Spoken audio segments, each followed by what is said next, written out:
आज आप लोग सुनेंगे एक दर्द भरी फैमिली स्टोरी।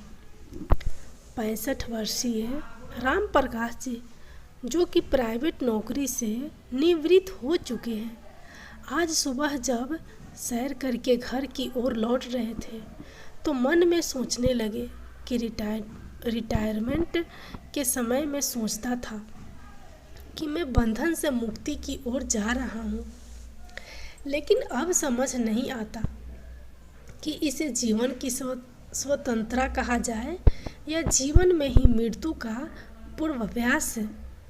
बड़ा खाली खाली सा लगता है जीवन। एक एक पल बड़ी मुश्किल से तिल तिल करके सिसकता है। रह रह कर वह अपने गांव के व्यस्त दिनचर्या को याद करने लगते हैं।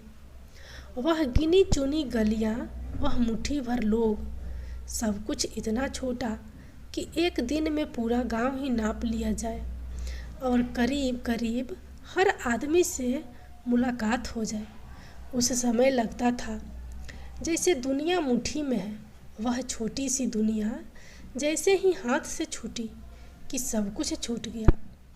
दरअसल शहर में आने से पहले राम प्रकाश जी अपनी पत्नी सुनैना और बेटे सौरभ के साथ गांव में ही रहा करते थे, परंतु अपने बेटे सौरभ की उच्च शिक्षा के लिए उन्हें गांव से शहर आना पड़ा, जहां उन्होंने अपना मकान खरीद लिया। परंतु शहर आने के 4 वर्ष बाद ही उनकी पत्नी सुनैना की हार्ट अटैक से मृत्यु हो गई। उच्च शिक्षा के बाद सौरभ नौकरी के लिए विदेश चला गया। वहाँ यूनिवर्सिटी में भी उसका एकेडमिक कैरियर उज्जवल रहा, जिस कारण उसे वही नौकरी भी मिल गई और वहाँ भारतीय मूल्य के ही एक लड़की सुप्रिया से शादी रचा ली और वहीं का होकर रह गया। शुरू में तो सौरभ उन्हें कभी कभी फ़ोन कर लिया करता था, लेकिन अब तो कई महीने बीत जाते हैं। राम प्रकाश जी अपने बेटे से बात हुई भी इस बड़े से शहर में राम प्रकाश जी एकदम अकेले हो चुके थे। आज जब सैर करके राम प्रकाश घर लौट रहे तो अचानक फ़ोन की घंटी बज उठी। उन्होंने रिसीव उठाया तो दूसरी ओर से आवाज़ आई, हेलो बाबूजी, मैं सौरभ बोल रहा हूँ। हाँ बेटा बोलो, कैसे हो? बच्चे कैसे हैं? बहू कैसी है? एक ही सांस में राम प्रकाश जी ने कई प्रश्न कर डाले। बाबूजी हम सब ठीक है, आपकी तबीयत कैसी है? ठीक है बेटा, अब तबीयत का क्या है, इस उम्र में कुछ ना कुछ तो लगा ही रहता है, परंतु शरीर चल रहा है, इसलिए भगवान का हर पल शुक्रिया अदा करता हूँ। क्या बात है बेटा, आज बहुत दिनों बाद मेरी याद आई। क्या बताऊँ बाबूजी, ज़िंदगी इतनी व्यस्त हो गई है कि कुछ करने के लिए समय ही नहीं मिल पाता। बहुत दिनों से रोज़ सोच रहा था कि आपको फ़ोन करूं, परंतु किसी न किसी काम में व्यस्त हो जाता था। यह बात तो तुमने सच कही बेटा। जैसे जैसे पद बढ़ता जाता है, जिम्मेदारियां और भी ज़्यादा बढ़ती जाती है। बाबूजी, मैं आपसे एक बात कहना चाहता हूँ, कहीं आप बुरा तो नहीं मानेंगे? कहो ना बेटा, बुरा मानने वाली क्या बात है? बाबूजी, मैं सोच रहा था कि आप वहाँ भारत में बिल्कुल अकेले हैं। अब आपकी तबीयत भी ठीक नहीं रहती और हम लोगों का तो आपको पता ही है कि हमारा कभी कभार ही भारत आना हो पाता है। इसलिए यदि आपको ठीक लगे तो आप हमारे साथ ऑस्ट्रेलिया चले आइए। यहाँ आपके दोनों पोता पोती भी आपका साथ पाकर खुश हो जाएंगे और आपका समय भी सुखपूर्वक कट जाएगा। यहाँ मुझे आपकी चिंता सताती रहती है। यदि आप यहाँ आ जाएंगे तो हम लोग भी आपकी ओर से निश्चित हो पाएंगे। अपने बेटे का प्रस्ताव सुनकर राम प्रकाश जी को बहुत अच्छा लगा। वे सोचने लगे कि 5 वर्ष बीत गए, अपनी नौकरी से रिटायर हुए, कहीं ऐसा ना हो कि किसी दिन अचानक मेरी आंखें बंद हो जाए और मेरा बेटा मेरी अर्थी को कंधा देने भी ना पहुंच पाए। यह सोचते हुए राम प्रकाश जी ने अपने बेटे को अपनी सहमति दे दी। फिर सौरभ बोला, बाबूजी, अब आप यहाँ हमारे पास आ जाएंगे तो अपने मकान की अब कोई ज़रूरत नहीं है, इसलिए उसे मकान को बेचने पर लगा दीजिए।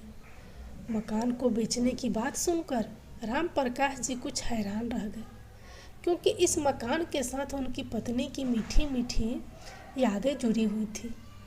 इस मकान की एक एक चीज़ को उसने अपने हाथों से सजाया था। परंतु बेटे की बात भी सही है कि अब इस मकान में वापस कौन आएगा। यह सोचकर उन्होंने मकान बेचने के लिए हाँ कर दी और अगले दिन ही न्यूज़पेपर में मकान बेचने के लिए विज्ञापन दे दिया। कुछ ही दिनों में मकान का सौदा हो गया। करीब 1 महीने बाद सौरभ भारत आ गया और मकान के पैसों का लेन देन कर लिया। राम प्रकाश जी ने बैंक में जो भी एफडी बनवा कर रखी हुई थी, सौरभ ने उसका भी ड्राफ्ट बनवा कर कैश करवा लिया और सारी संपत्ति बेचने बाद अब वे लोग ऑस्ट्रेलिया जाने के लिए बिल्कुल तैयार थे। निश्चित समय पर वे लोग एयरपोर्ट पर पहुंच गए। सौरभ ने कहा, बाबूजी, आप यहीं सोफे पर बैठिए, सारी फॉर्मेलिटी पूरी करने के लिए समय चाहिए। मैं चेक इन करने के बाद आता हूँ, फिर आपको लेकर चलूँगा। राम प्रकाश जी वहीं सोफे पर बैठे गए और उनका मन अपने अतीत में खो गया। एकाएक उनकी ज़िंदगी के पन्ने खुलने लगे। जिस मकान को उनकी पत्नी ने इतनी शौक से बनवाया था, उसे बेचते समय उनका मन भारी हो रहा था। शहर में आने से पहले राम प्रकाश जी ने अपनी पत्नी सुनैना को कहा था कि घर किराए पर ले लेते हैं और आराम से रहेंगे, परंतु सुनैना तैयार नहीं थी और कहने लगी, तो हम किराए केवल वर्तमान ही आराम से बिता पाएंगे, परंतु भविष्य की चिंता सताती रहेगी। चाहे जैसे भी हो, एक छोटा सा मकान या फ्लैट लोन लेकर खरीद लो। कम से कम वृद्ध अवस्था में कहीं भटकना तो नहीं पड़ेगा। कितने शौक से मैंने यह मकान बनवाया था। सुनैना भी तो कुछ दिन ही इस मकान में रह पाई। अचानक एक रात को उसकी तबीयत इतनी ज़्यादा खराब हुई कि सांस आनी ही मुश्किल हो गई। इलाज के लिए उसे अस्पताल में दाखिल करवाया, परंतु डॉक्टर की लाख कोशिशों के बावजूद भी उसे बचाया नहीं जा सका और इस दुनिया में मुझे अकेला छोड़ कर भगवान को प्यारी हो गई। सुनैना की मृत्यु के बाद सौरभ कुछ दिनों के लिए ही भारत आया और कुछ ही दिनों बाद में वापस भी चला गया, परंतु उनके जाने के बाद राम प्रकाश जी बेहद अकेले हो गए थे। कहीं पर भी उनका मन नहीं लगता था। इतने बड़े घर में अकेले रहना तो उन्हें ऐसा लगता कि मानो घर काटने को दौड़ रहा है। राम प्रकाश जी जिन्होंने कभी घर का काम किया ही नहीं था, अब खुद ही खाना पकाने लगे थे और घर के साफ सफाई करने के लिए एक काम वाली बाई को रख लिया था। अचानक राम प्रकाश जी का ध्यान भंग हुआ। उन्हें लगा कि काफ़ी देर हो चुकी है, सौरभ अभी तक चेक इन करके आया नहीं। घड़ी पर नज़र डाली तो लगभग 2 घंटे का समय निकल गया था। राम प्रकाश जी ने ऑस्ट्रेलिया जाने वाली फ्लाइट के काउंटर पर जाकर पूछा, मैडम, मेरा नाम राम प्रकाश वर्मा है, मेरे बेटे का नाम सौरभ वर्मा है, हमें ऑस्ट्रेलिया जाने वाली फ़्लाइट पकड़नी है। मेरा बेटा चेक इन करने के लिए आया था, पर वो मुझे कहीं नज़र नहीं आ रहा। राम प्रकाश जी की बात सुनकर काउंटर पर कार्यरत एक महिला ने यात्रियों की लिस्ट देखकर बताया, जी हाँ, सौरभ वर्मा नाम का एक यात्री यहाँ आया था जिसने चेक इन किया था। ऑस्ट्रेलिया की फ्लाइट निकले हुए तो 1 घंटे से भी ज़्यादा का समय हो चुका है। उस महिला की बात सुनकर राम प्रकाश जी की हैरानी का ठिकाना न रहा। वे बोले, परंतु मैडम उसे फ्लाइट से तो मुझे भी ऑस्ट्रेलिया जाना था। मुझे लिए बिना फ्लाइट कैसे चली गई? ऐसा तो संभव नहीं हो सकता। अंकल जी, जितने भी यात्री उस फ्लाइट में जाने वाले थे सभी गए हैं। कोई भी यात्री छूटा नहीं है।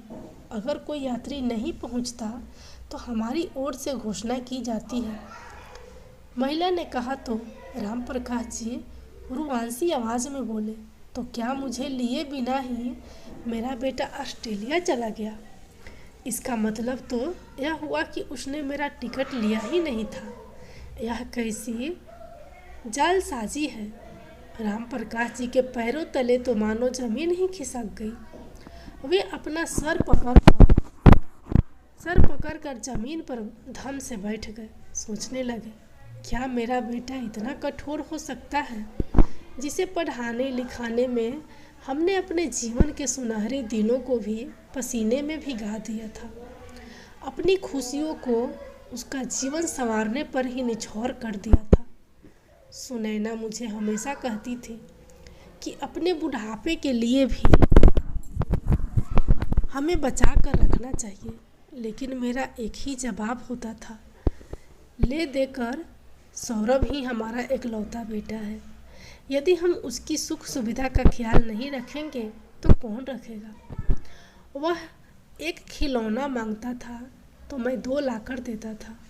उसकी विदेश में पढ़ाई करने की जिद पूरी करने के लिए पैसे इकट्ठे करने के खातिर मैंने ना जाने कितने पापड़ बेले थे, कितने ही लोगों के आगे हाथ पसारे।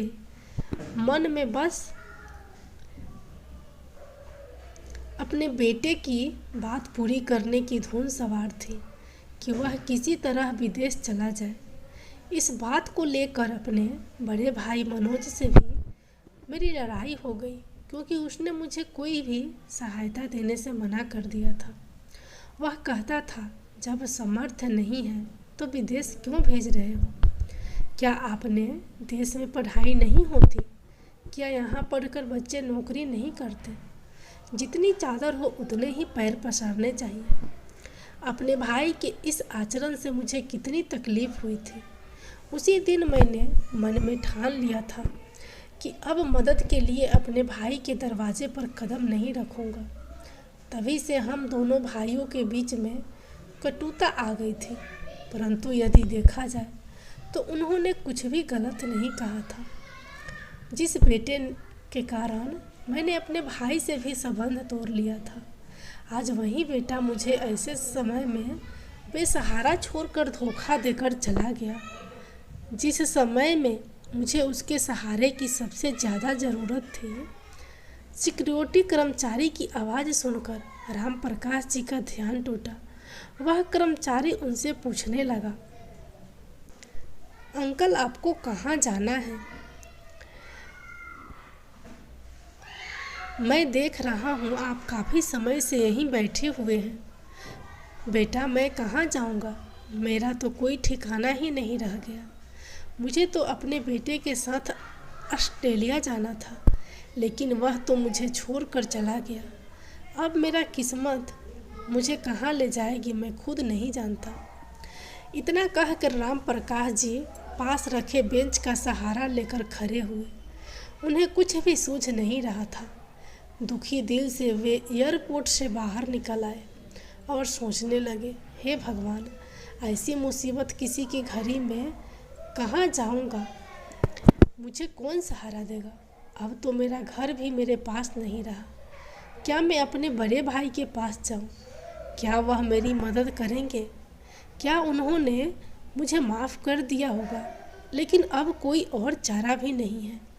उनके सामने रोऊंगा, गिड़गिड़ाऊंगा, अपनी मजबूरी बताऊंगा तो शायद उनका मन पिघल जाए।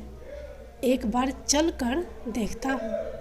यह सोचते हुए वह बस पकड़ने के लिए आगे बढ़ गए। करीब 2 घंटे बाद वह अपने भाई मनोज के घर पहुँच गए। डोरबेल बजाई तो उनकी नौकरानी ने दरवाज़ा खोला और पूछा, किससे मिलना है? मनोज भैया है घर पे।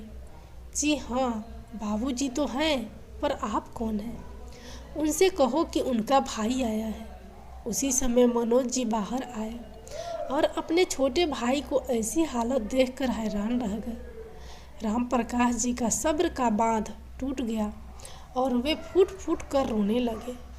मनोज जी उन्हें अंदर लेकर आए और अपने भाई से उनकी इस हालत का कारण पूछा, परंतु राम प्रकाश जी कुछ बोलने की हालत में नहीं थे। उनका मन कर रहा था कि अपने भाई के कंधे पर सिर रखकर जी भर के रोएं। उनकी आंखों से अविरल आंसू धारा बहती जा रही थी। मनोज जी ने तुरंत नौकरानी से पानी लाने को कहा। राम प्रकाश, आखिर बात क्या है? तुम इस तरह जार जार क्यों रोए जा रहे हो? और ये क्या हालत बना रखी है तुमने अपने? लो, पहले थोड़ा सा पानी पी लो और शांत हो जाओ। अब तुम अपने घर में हो, अपने भाई के पास। राम प्रकाश जी ने एक गहरी सांस लेते हुए थोड़ा पानी पिया और संयत स्वर में बोला, भैया, मैं क्या बताऊं आपको। इस उम्र में आकर मेरे बेटे ने ही मुझे छल लिया। मैंने कभी सपने में भी नहीं सोचा था कि ऐसा दिन भी मुझे देखना पड़ेगा जहां साथ चारों तरफ केवल अंधेरा ही अंधेरा है। मैं कुछ समझा नहीं। तुम पहेलियाँ मत बुझाओ। तुम्हारी ये हालत देखकर मेरे मन में न जाने कितने प्रश्न एक साथ उठ रहे हैं। मनोज ने पूछा तो राम प्रकाश जी ने सारी घटनाओं उसके सामने बयां कर दी। मनोज ने गहरी सांस लेते हुए उनकी एक एक बात बड़े ध्यानपूर्वक सुनी और बोला, यह कैसी बिंड मना है। तुमने अपनी बेटे को पढ़ाने लिखाने के लिए और एक अच्छा इंसान बनाने के लिए अपना सब कुछ दांव पर लगा दिया और तुम्हारे साथ ऐसा सुलूक। क्या माँ बाप इसी दिन के लिए अपने बच्चों को पाल पोस कर बड़ा करते हैं? कितने स्वार्थी हो गए हैं आजकल के बच्चे। भैया, अब मुझे समझ नहीं आ रहा मैं क्या करूं। इस उम्र में मैं कहीं नौकरी करने भी नहीं जा सकता। बेहतर होगा कि मुझे किसी वृद्ध आश्रम में भेज दो।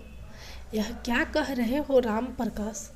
आत्मसम्मान से सिर उठाकर जीने वाला इंसान आज वृद्ध आश्रम जाने की बात कर रहा है। यह घर तुम्हारा ही है।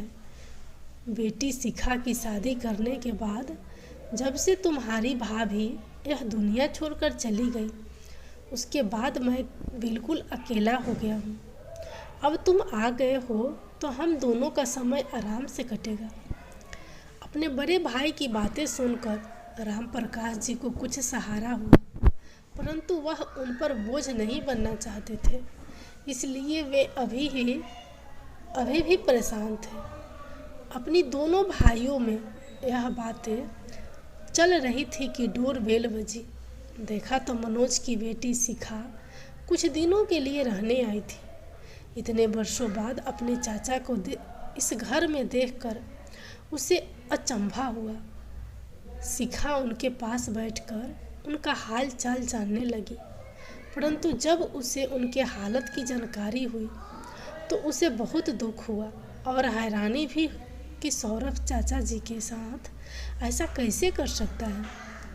अगले दिन सुबह शिखा ने अपने पिताजी और चाचा जी के लिए स्वादिष्ट नाश्ता बनाकर परोसा और एक अलग कमरे में चली गई। राम प्रकाश जी ने देखा कि शिखा मोबाइल पर ही ऑनलाइन क्लास ले रही थी। ऑनलाइन क्लास लेते देखकर राम प्रकाश जी के मन में कुछ ख्याल आया और जब शिखा बाहर आई तो उन्होंने शिखा से कहा, बेटी एक बात तो बताओ, क्या मैं भी ऑनलाइन क्लास ले सकता हूँ? घर बैठे बैठे अपने बेटे के बारे में सोचकर परेशान होने से तो अच्छा है कि मैं किसी काम में व्यस्त हो जाऊँ। उनकी बात सुनकर शिखा बोली, क्यों नहीं चाचा जी, आजकल तो ऑनलाइन क्लासेस का ज़माना है, ना तो आपको स्कूल जाना पड़ेगा और ना ही स्कूल की तरह घंटों खड़े रहकर पढ़ाना पड़ेगा। आप अपनी सहूलियत से बच्चों को पढ़ा सकते हैं और वैसे भी आप तो गणित विषय के बहुत अच्छे अध्यापक रह चुके हैं। शिखा ने राम प्रकाश जी का ऑनलाइन रिज्यूम बनाकर अपने स्कूल में भेज दिया। कुछ ही समय में उन्हें नियुक्त कर लिया गया। अब उन्हें ऑनलाइन पढ़ने के अच्छे खासे पैसे मिलने लगे थे। सुबह 9 बजे से लेकर 12 बजे तक भी अपने फ़ोन से ही बच्चों को ऑनलाइन पढ़ाते और अपना खर्च खुद ही निकाल लेते थे। अब उन्हें जीने की मकसद मिल गया था।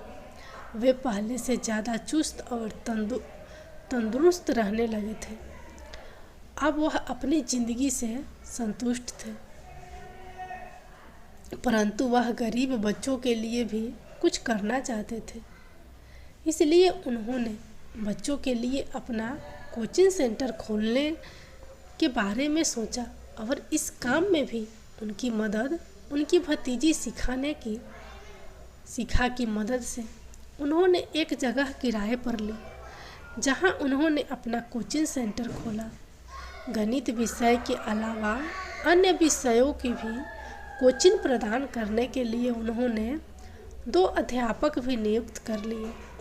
उनके कोचिंग सेंटर में फीस कोई ज़्यादा नहीं थी और जो बच्चे फीस नहीं दे पाते थे वे फ्री में भी पढ़ सकते थे, जिस कारण उनके कोचिंग सेंटर की लोकप्रियता बढ़ने लगी। राम प्रकाश जी के सराहनीय कदम को देखते हुए अब उनकी मदद के लिए कुछ NGO भी उनके साथ जुड़ गए, जिन्होंने उनके कोचिंग सेंटर के लिए एक बड़ी जगह उपलब्ध करवा दी। एक ही साल में उनका कोचिंग सेंटर एक बड़े इंस्टीट्यूट का रूप ले चुका था। लेकिन कहते हैं ना, कर्मों का फल तो मिल कर रहता है। आज नहीं तो कल, इस जन्म में नहीं तो अगले जन्म में। सौरभ ने जो धोखा अपने पिता के साथ किया था, फिर उसे धोखे के फल से वह कैसे बच सकता था। अपने जिस दोस्त के साथ पार्टनरशिप करने के लिए उसने अपने पिता के पैसे धोखाधड़ी से हथिया लिए थे, इस दोस्त ने उसे पार्टनरशिप का झांसा देकर उसे सारे पैसे हथिया लिए। पार्टनरशिप में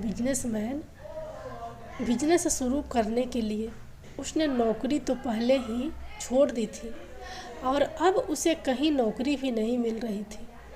आखिर विदेशी धरती पर बिना पैसे के कितने दिन तक रह सकते थे। जो थोड़े बहुत बचे हुए पैसे थे उनसे अपनी टिकट का इंतजाम करके वे लोग भारत वापस आ गए। भारत लौटकर सौरभ अपने पत्नी और बच्चों के साथ अपने ससुराल में रहने लगा। नौकरी ढूंढ रहा था, लेकिन कोई बड़ी नौकरी उसे मिल नहीं रही थी और छोटी नौकरी उसे अपने स्टैंडर्ड की नहीं लगती थी। और ससुराल वाले भी आखिर बेरोजगार दामाद को कितने दिन इज्जत देते। अब उसे महसूस होने लगा कि ससुराल में उसे बहुत समझा जा रहा है। वह अपनी जिंदगी से पूरी तरह परेशान हो चुका था, लेकिन करता भी तो क्या। एक दिन जब उसने पढ़ने के लिए अखबार उठाया तो अखबार में खबर अपने पिता की फोटो को देखकर वह हैरान रह गया। अखबार में लिखा था, अक्सर मेहनत करने वाले परेशानियों से नहीं डरते, बल्कि अपने दम पर मुश्किलों को दूर करने की कोशिश करते हैं। मेहनत करके अपने आप को फिर से आत्मनिर्भर बनाने की एक मिसाल है। श्री राम प्रकाश वर्मा जी, जिन्होंने 65 वर्ष की उम्र में अपने अंदर के शिक्षक को पुनर्जीवित किया और आज के बुजुर्गों के लिए प्रेरणा की एक मिसाल कायम की। वे उन महान शिक्षकों में से एक हैं जिन्होंने गरीब बच्चे को मुफ्त में पढ़ने का जिम्मा उठाया। उनके इस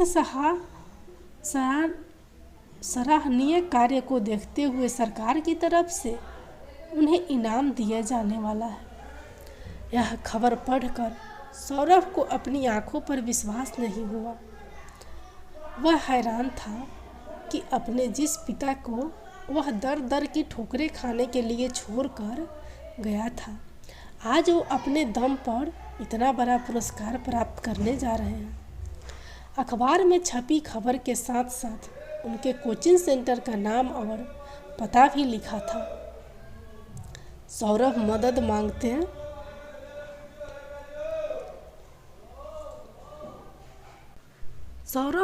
मदद मांगने के लिए अपनी पत्नी के साथ तुरंत अपने पिता से मिलने दौड़ा चला आया।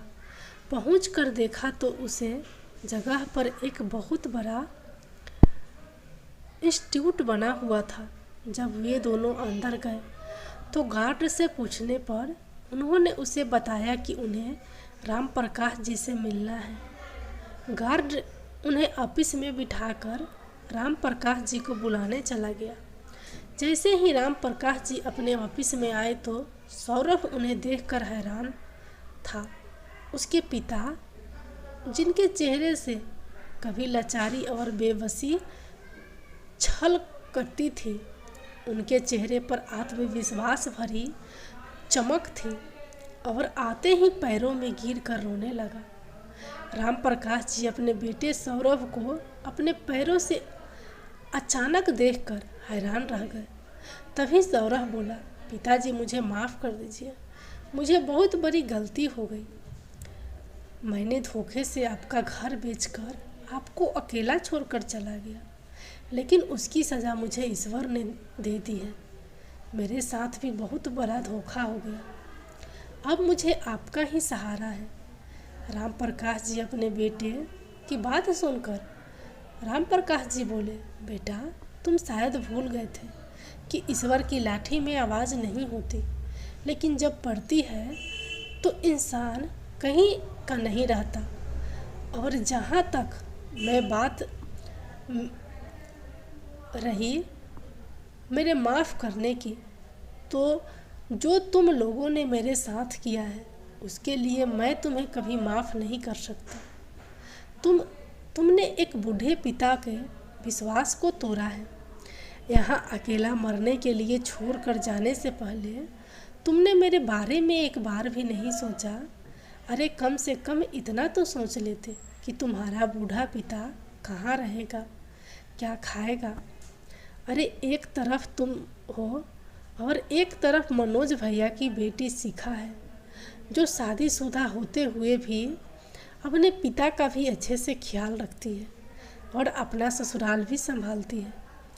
तभी उनकी बहू बनावटी आंसू निकलते हुए बोली, पिताजी अब जो हो गया सो हो गया, उसे तो नहीं बदला जा सकता, लेकिन आप नहीं जानते हम कितनी मुसीबत से गुजर रहे हैं। एक एक पैसे के लिए हम लोग तरस गए हैं। अब बच्चों की पढ़ाई का खर्चा भी है। आप ही बताइए हम कैसे गुजारा करें। पिताजी अगर आप हमारी कुछ मदद कर दें तो, सौरभ ने कहा। तो राम प्रकाश जी ने स्पष्ट रूप से कह दिया, एक बार मैं तुमसे धोखा खा चुका हूँ, इससे ज़्यादा धोखा खाने की शक्ति मेरे पास नहीं है। तुम्हें जो करना है वह करो, लेकिन जो भी पैसा मैं कमाता हूँ अपने दम पर कमाता हूँ। उस पैसे में से एक फूटी कौड़ी भी मेरे पास तुम्हारे लिए नहीं है। यदि मैं बुढ़ापे में इतना सब कुछ हासिल कर सकता हूँ तो तुम्हारी तो अभी उम्र है। खुद से पैसा कमाओ और अपनी ज़िंदगी कैसी जीनी है वह खुद देखो, लेकिन मुझे उम्मीद लगा कर मेरे पास फिर कभी मत आना। मेरी क्लास लेने का समय हो रहा है, मैं जाता हूँ। दोनों बेटा बहू अपने पिता की ओर हैरानी से देखने लगे। वे दोनों कुछ और बोलते उससे पहले ही राम प्रकाश जी उठकर अपनी क्लास लेने के लिए चले गए। बेटा और बहू दोनों मुंह लटकाकर वापस आ गए। अब उनके पास